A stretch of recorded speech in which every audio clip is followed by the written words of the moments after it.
रोज़ा नहीं रख सका वो बेचारा अपने आप में शर्मिंदा हो। जिन लोगों ने रोजे नहीं रखे हैं अल्लाह तौफीक बख्शे कि अपने कज़ाओं को पूरी कर दें और आइंदा रोज़ा रखने का इरादा रखें इंशाअल्लाह। मैं 2-3 बात गाँव के निस्बत से कहना चाहता हूँ। मेरी आंखें हम लोग कई मैंने अब हम लोगों के ऊपर की नस्ल जा चुकी, 2-4-10 लोग हैं। इसके बाद हम ही लोग का नंबर आता है। हम लोगों में से ज़्यादातर लोगों ने 60 साल की उम्र पार कर दी। अपने गाँव में अल्लाह का शुक्र है जितने अच्छे कपड़े, इतना अच्छा पोशाक आज देखता हूँ। आज से 50 साल पहले ऐसा नहीं था। घर अच्छा हुआ है, खाना अच्छा हुआ है, लेकिन मेरे अजीजों ये गम के साथ अल्लाह ने हम सबको खुशहाली दी है, लेकिन समाज का अखलाकी बिगाड़ हो रहा है। बाल बच्चों की बिगाड़ के लिए गाँव की इज्तमायत को कायम रखिए। मैं यहाँ नहीं रह पाता हूँ, उनको इसका कलक है। बल्कि मेरा इरादा है कि अल्लाह और क्या ज़िंदगी में यहाँ गुजारूँ आप लोगों के साथ, लेकिन इस पर बड़ी तकलीफ होती है समाज की इन हालतों को देखकर। बच्चे उनके दरमियान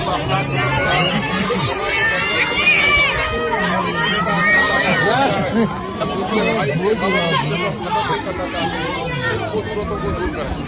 जिस तरह से मुर्दा को दफना देते हो, अगर मुर्दा से बहुत मोहब्बत हो, क्या उसको घर में 3 दिन रख सकते हो?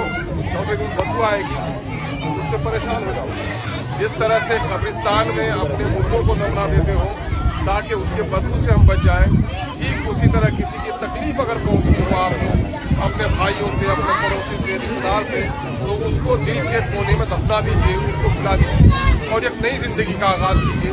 माफ करने वालों को खुदा माफ करता है। इंसान हम सब गुनहगार हैं। अपने अपने दामन में झाके देखो कि अपने गुनाहों में हम सब लोग डूबे हुए। अल्लाह हम लोग को तौबा की तौफीक दे और अल्लाह हमारे तौबा को कबूल फरमाए। देखो मैं 2-3 बातें कहता हूँ। गैरत एक लफ्ज़ है, गैरत। गैरत कितने किस्म की होती है? एक होती है इंसान को गैरत खुदी, अपनी गैरत। मेरे खिलाफ कोई बात करेगा, मुझ पर कोई हाथ उठाएगा, मैं उससे लड़ जाऊंगा। ये गैरत होती है खानदानी गैरत, कि मेरे खानदान के किसी पर भी जुल्म होगा, उसकी गैरत। कि मेरे बस्ती पर कोई बोलेगा, मैं उठ जाऊंगा, दूसरे बस्ती आके मेरे को क्यों बेइज्जत करेगा। ये गैरत होती है मजहबी गैरत, कि मेरे मजहबी इबादत करने को, मेरे मजहबी रवायत को तोड़ेगा, मैं गर्दन कटा लूंगा। ये गैरत होती है कौमी गैरत, कि मेरे मुल्क के खिलाफ कोई बोलेगा, मैं उसके खिलाफ लड़ जाऊंगा। ये गैरत होती है इंसानी गैरत, कि किसी इंसान पर भी जुल्म हो रहा चलते हुए, और उस इंसान पर अगर जुल्म हो रहा है तो जो सच्चा इंसान है वो इंसान उसके लिए खड़ा हो जाए। ये गैरत अगर जिसमें नहीं है, कुत्ते और वह इंसान में क्या फर्क है? कुत्ता बहुत वफादार है। कुत्ते को जिसने डंडा मारा है, चोर उनके दरवाजे पर आएगा तो कुत्ता उसकी भी पहरेदारी करेगा। लेकिन कुत्ता क्या होता है? बेगैरत होता है। तुम रोटी का टुकड़ा दिखाओ, नजदीक आएगा, डंडा दिखाओ, भाग जाएगा। बार बार ये अमल करोगे, 100 बार कुत्ता आएगा और भागेगा। लेकिन एक इंसान 3 दिन से भूखा है और दस्तरखान पे बैठाकर अगर उसके